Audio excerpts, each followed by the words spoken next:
Not even gonna lie, bro. This tornado is creepy as hell, bro. It's like a 1997 Texas tornado. I don't remember which one it was, bro. But hey, y'all know what day it is. Y'all know what day it is. If you don't know what day it is, let me tell you what day it is. It's Scary Video Friday. Up in this bitch. Hey, we got the most sinister tornado in history. The dead man walking incident. Yeah, bro, let's check it out. It's like a Nexpo type video. Shout out to Nexpo. That motherfucker makes some good content. I swear to God. But bro, if you don't watch Nexpo, go watch Nexpo after this. Or go watch Nexpo after I've upload all my reactions. Go watch some Nexpo, bro. That motherfucker makes some good ass content.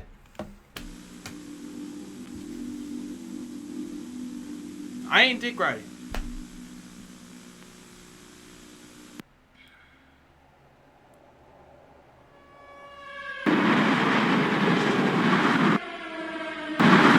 Damn, my headphones are loud!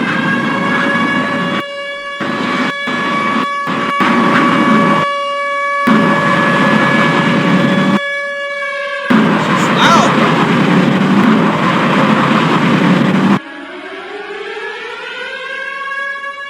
That shit was creepy, bro.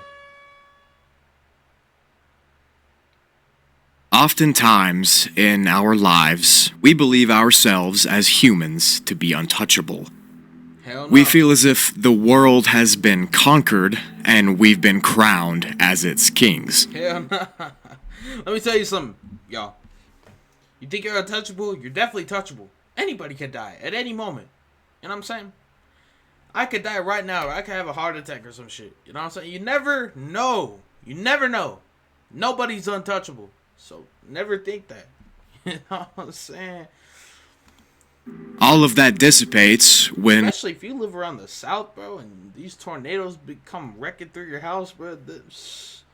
Tornadoes are dangerous, bro. I gotta tell you what. The fury of Mother Earth is unleashed on her inhabitants. Only then will we truly see our... That's a big fear, man. I got a lot of fears, you know what I'm saying? I get through them, but tornadoes, bro, those motherfuckers freak me out. Hate tornadoes, man. Or insignificance in the grand scheme of things. Natural disasters are a horrific thing to experience. Oh, yeah. Tsunamis and hurricanes, earthquakes and volcanic eruptions, and for the sake of this video, tornadoes.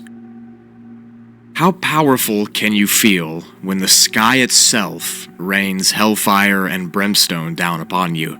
Do we still believe that we make the rules when the clouds open up and spiral down into a beacon of suffering? And what could you possibly do if you see the dead man walking on the horizon? Just how long can we rule nature with impunity? In this video, I want to dive into one of the worst outbreaks of tornadic activity in U.S. history. This event took place in the year of 1997 in Gerald, Texas, and its story is the definition of insanity. And it brought us arguably one of the most famous F5 tornadoes to date. There have been other tornadic outbreaks too, like the Tri-State tornado from 1925 and the Joplin tornado of 2011, which in their own right brought much destruction and horror to innocent people. But for this video, my focus will be on the Gerald outbreak specifically, and the story behind the famous photographs of the dead man walking. Yeah, bro, if you're ever gonna go to Texas or nothing, I do not recommend going in May. That's tornado season, Buster. You know what I'm saying, bro? Like, I would never, bro. You never catch me going to Oklahoma or Texas in May. Supposed to go to Oklahoma for my cousin's graduation, but I didn't end up going. So you know what I'm saying, shit. I don't fuck with tornadoes, bro. Them motherfuckers are dangerous, dude. Like they're no joke. No joke. As I truly believe this tornado is one of the most sinister ones to ever make contact on Earth. So sit back, grab a big bucket of popcorn, maybe a Dr. Pepper if you're cool enough, and without any more talking, let's just get into the video. Right now the Dr. Peppers, buddy. I got popcorn though, but I just brushed my teeth, bro. Fuck all that. The morning of Tuesday, May 27th, 1997, was just like every other day. It was a hot and steamy early May day, and according to residents, there wasn't even a cloud in the sky. See, but that's how tornadoes will. That's how you know a tornado is coming. It'll be a peaceful day. You got the birds singing, not a cloud in the sky, and then before you know it, later on that evening, some thunder clouds roll in. The funnel cloud starts forming. Starts off like a small F1 tornado, works its way a little bit, takes its like a route course, I don't know, and then it just becomes a fucking monster. That's Earth's way of saying, bitch, fuck you, bro. For real, bro. Earth runs this shit. We don't run shit. Earth runs its own self. You know what I'm saying? That may sound crazy, but Earth is a living being. Earth runs itself, motherfucker. Shh. I'm lucky to even be on such a beautiful planet, bro. On God, bro. You sit up here, you're fucking lucky to live on such a beautiful planet. On God, bro. I love this planet, bro. Local residents inside the small Texas... At the same time, this planet will smack you across the face, bro. Look how many natural disasters happen around the world. It's insane. This town of Jarrell were getting up and heading off to work and to school. Unbeknownst to anyone, a concoction of weather conditions were being mixed together off in the distance. You know, and I noticed, bro, a lot of the time these tornadoes hit these like small towns, bro. Like these small towns, like in the middle of Texas, Oklahoma, Missouri, Kansas, or whatever. Like that's where the tornadoes are usually hitting at. These small towns, bro. And bro, it takes them a while to regroup from something like that. You know what I'm saying? Like a small, like let's say for example, a tornado hit my town. It probably wouldn't happen, but bro, that'd be one of the worst things in history. We wouldn't be able to recover. You know what I'm saying? These towns a lot of the time aren't able to recover from shit like this because it's just so tragic. These tornadoes, they go wherever they want. You know what I'm saying? They'll fucking destroy the whole town. So, you know, it's usually these small towns, and it takes them like years to rebuild. Oh, bro, Jarrell, Texas, they probably are still rebuilding to this day. You know what I'm saying? I don't know much about Jarrell, Texas. Let's see Jarrell, Texas.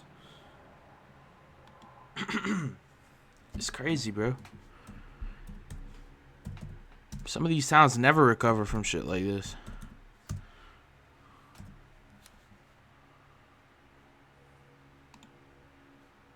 See, it's like a small town. No, not shopping. Oh yeah. All they got is the pictures of the aftermath. See, it's like a small town. They're probably still recovering, bro. If y'all got any information on Jarrell, Texas, let me know. Cause something like that's tragic, bro. I never want to do. I wish the best for that community, bro. I'd never want to go through something like that. That would eventually spell disaster for the community. A slow-moving cold front was draped parallel to a dry line. Hot and cold. With just a couple of miles in together. between. Oh, you got a dry line is a very dense line of air that separates moist air and dry air, and it acts as sort of a wedge between two different systems. Think of it as a racetrack or a bowl, something that warm air and cold air can bounce off of. At the same time that this cold front was creeping in, miles above it in the sky, an upper atmospheric impulse called a gravity wave pushed from the southwest. This gravity wave came from an already existing storm system that was up in Oklahoma.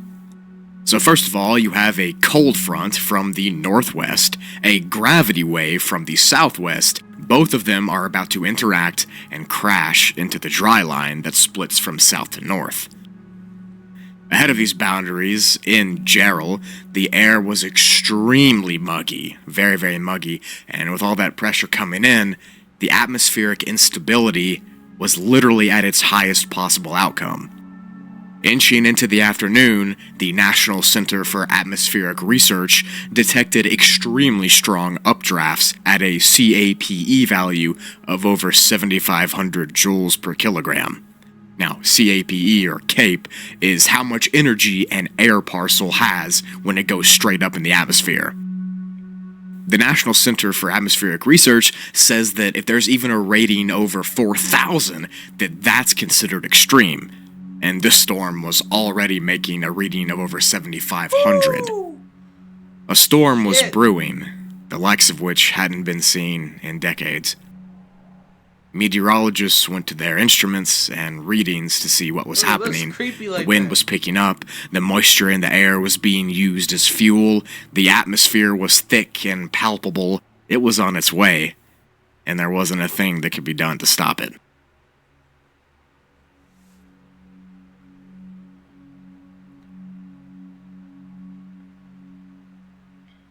The extreme instability in the atmosphere was enough to prompt the SPC to issue a moderate risk of severe weather happening later in the afternoon of May 27th. The exact issuing was a tornado watch for Jarrell and the surrounding areas. This watch came out at exactly 12:54 p.m. with the weather worsening. At this time, it was just starting to get cloudy and the sun was being blocked out. With the weather worsening, the cold front and muggy atmosphere about to collide, and the dry line acting as a mixing bowl for the two, 3 hours later, at 3:30 p.m., a tornado warning was issued. If you're not aware of the system in the USA, a tornado watch is like an early alert that a storm is forming that could have the ability to create a tornado. But a warning, that means that there's a storm happening that can make a tornado at any second. And bro, like right then. Some tornado alarms don't go off properly. So there's people that don't even know it's coming. Bro, I can't even imagine. Bro, there's tornadoes that happen at night too. Oh my god, that's dangerous. That is fucking dangerous, bro. I got a story time. I won't say it now because I don't want this video to be too long. But I got a story time for y'all, bro.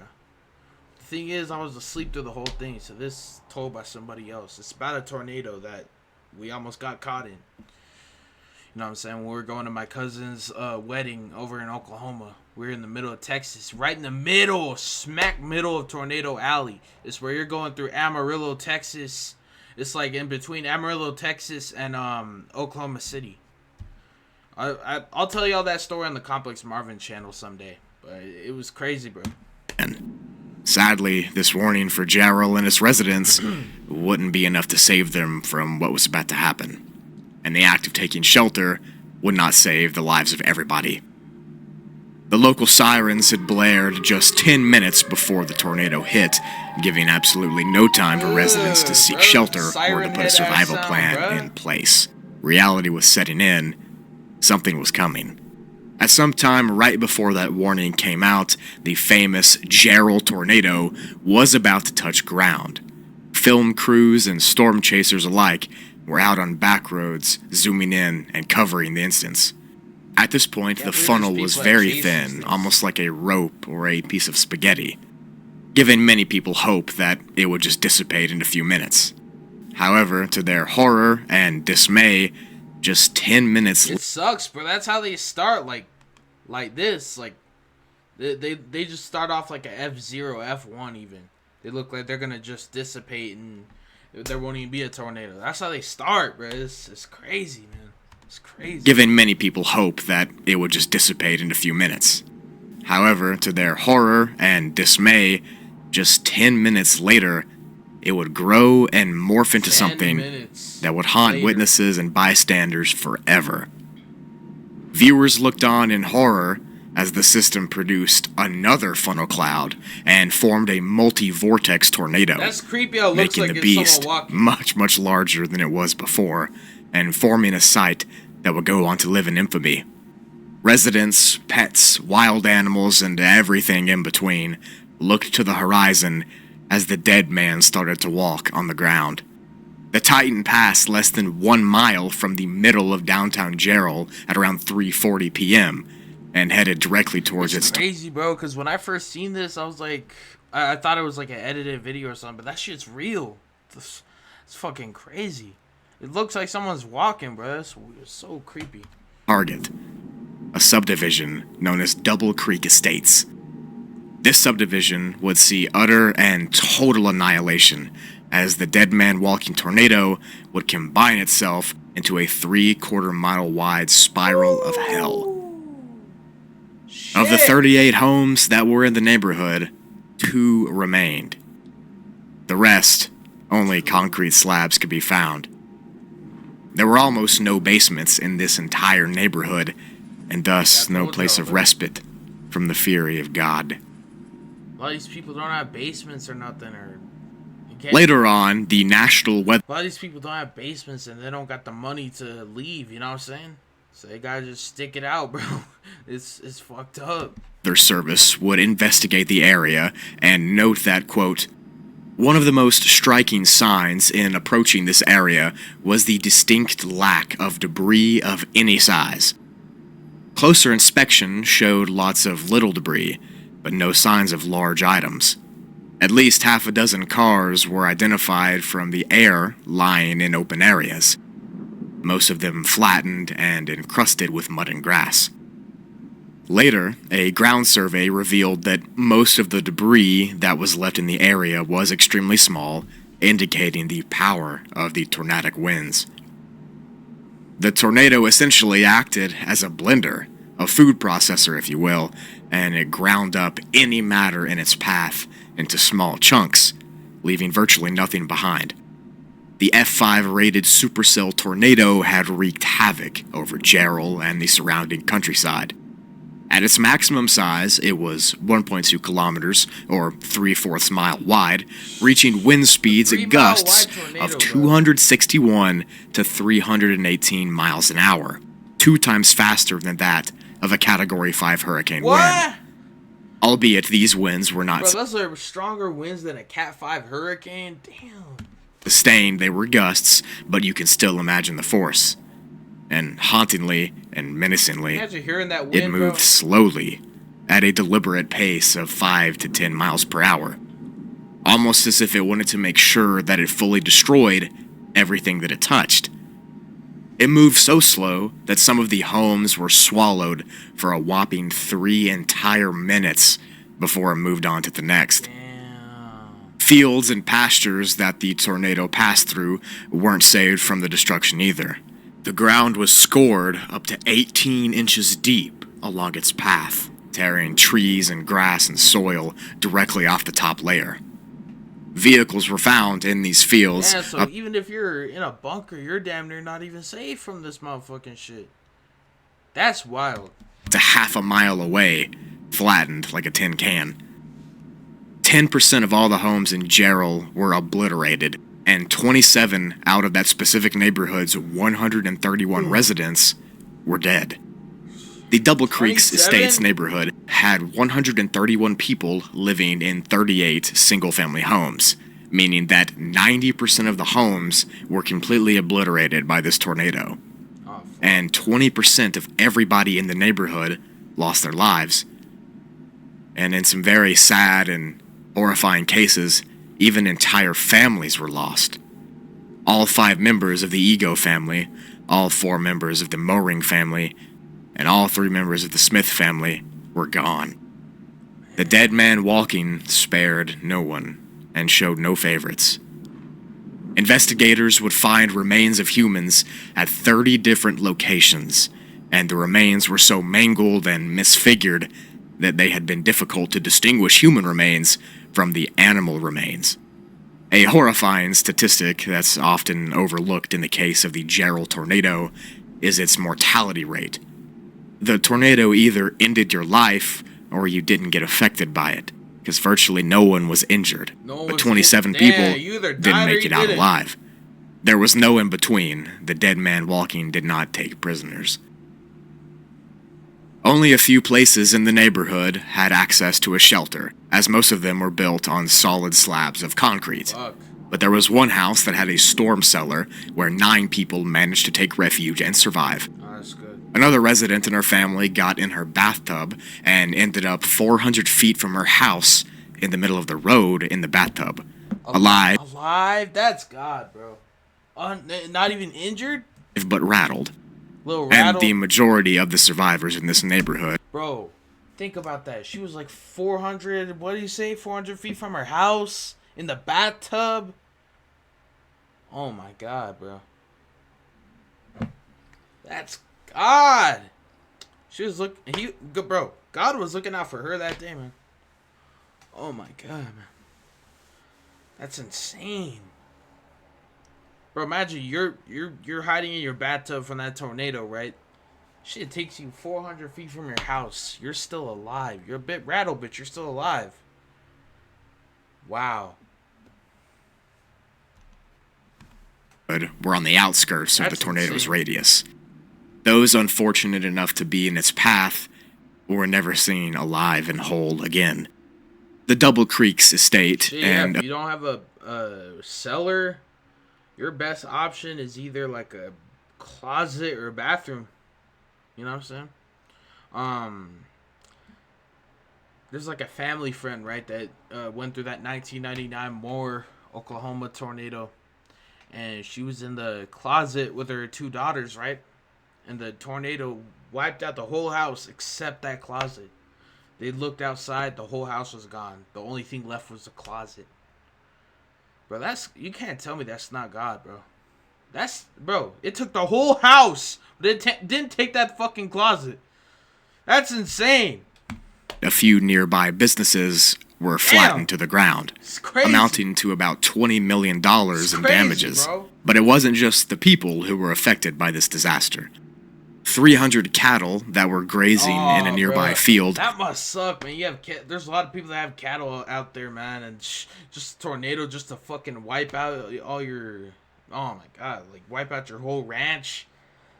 I'd be pissed as hell, bro. That's a lot of people's only income, and then a tornado just sweeps by, takes all that shit, destroys your ranch. Bro, I'd be mad as fuck, bro. I ain't gonna hold you.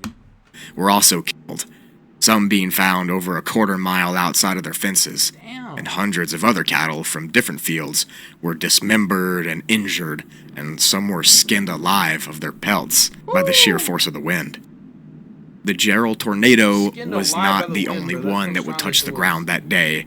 In fact, 20 more were confirmed by the National Weather Service to have touched ground.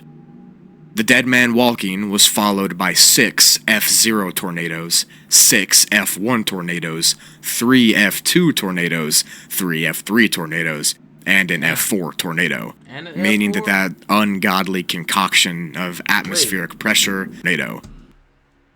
And one EF 520 total. Confirmed tornadoes by Fujita rating. Damn. So all that shit happened after that tornado hit? Damn. Meaning that ungodly concoction of atmospheric pressure, the cold front, the moisture in the drywall, had created 20 tornadoes in that small time. The F4 tornado claimed one man's life, but the rest of these tornadoes didn't create anywhere near the amount of damage that the Gerald tornado did. Damn, that tornado hit and then another one came One back. bright That's spot crazy, bro. amongst all this tragedy lies in the life-saving actions of an Albertsons grocery store employee and their heroic actions on this fateful day. There was an Albertsons located in Cedar Park, which is just a little south of Gerald, that was in the direct path of one of the F3 tornadoes that just touched ground. The following is the account of the manager of that store saving the lives of over 50 people. Damn. Quote, "The manager of Albertsons grocery store in Cedar Park went outside into the parking lot to watch the approaching thunderstorm. While approximately 60 customers were shopping inside, he watched for a few minutes as the tornado developed. Going back inside the store, he instructed that an announcement be made asking everyone to gather in the center of the store so he could lead them into the store's cooler in the rear of the building. He also asked customers that were trying to leave the store to stay inside. Hey, man, that's a good Although the person right there, store's man. wide-span roof collapsed Bro. in the center of the store, A lot of people wouldn't even give a shit. They'll be like, man, let them leave. You know what I'm saying? But, bro, that dude actually helped those people survive. That's a good person right there, man. the customers survived in the cooler with only a few minor injuries. One store employee who did not make it into the cooler suffered a serious injury. The actions of the store manager saved many from certain serious injury, or even possibly death, end quote.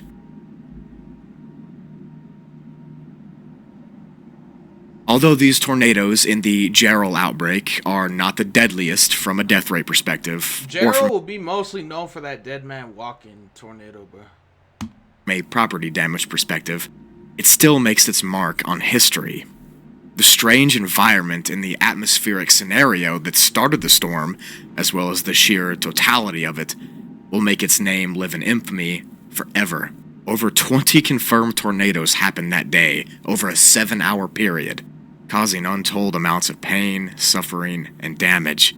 As I mentioned earlier, the dead man walking did not waver on its victims. It either got you, or it didn't. There was no gray area. There wasn't a bunch of injured and a bunch of losses. There were losses and more losses. Yep. The slow-moving aspect of the tornado gave it an almost purposeful feeling, as if it was trying to embody evil, meticulously choosing its next step to take. And of course, the famous multi-vortex appearance of it before it combined into one massive supercell will haunt the residents of Gerald and the surrounding areas forever. And I ask again, what could you even do if you look to the horizon and you're staring down the dead man walking? That's scary. Nature's wrath makes me feel very small, and in a weird way, this Gerald outbreak has always been, in my mind, one of the scariest ones. Yep. Even though there's been far more damaging and deadly tornadoes, this one specifically, from its menacing vibe, to its strange appearance, to the way it formed, to the path of destruction, to its just sheer totality, it is a horrific thing to behold. And I cannot imagine what witnesses saw on that fateful day in 1997. If you look up Gerald, Texas online, the only thing that you'll find about it that sticks out is this tornadic activity. This outbreak is its claim to fame, which is probably not what you would want your town to be known for, but at the end of the day, several residents... What's the population? 2,000? See, that's a small-ass town, bro. They're probably still recovering to this day, man. I know it's been a long time, but did some damage. Survived the dead man walking, and bro, that a lot alone... of time when you go through towns, like where tornadoes go through, you'll see like a lot of just concrete slabs of houses that used to be there. That's scary shit. Is a story worth telling. Man. Alright, that was it for the video. I hope you enjoyed it. Hey, great video, my guy. I might actually I got a sub, bro. I got a sub. Great video, great video. But yeah, man, we'll probably watch another maybe tornado video. Maybe, I don't know. But hey, that was a creepy video, bro. It left me with a weird feeling. You know what I'm saying? But I hope I never have to go through something like that, you know. Tornadoes ain't no joke, bro. They ain't no jokes. If y'all live in areas where there's tornadoes, just be as safe as you can, you know what I'm saying? But I'm out. Peace.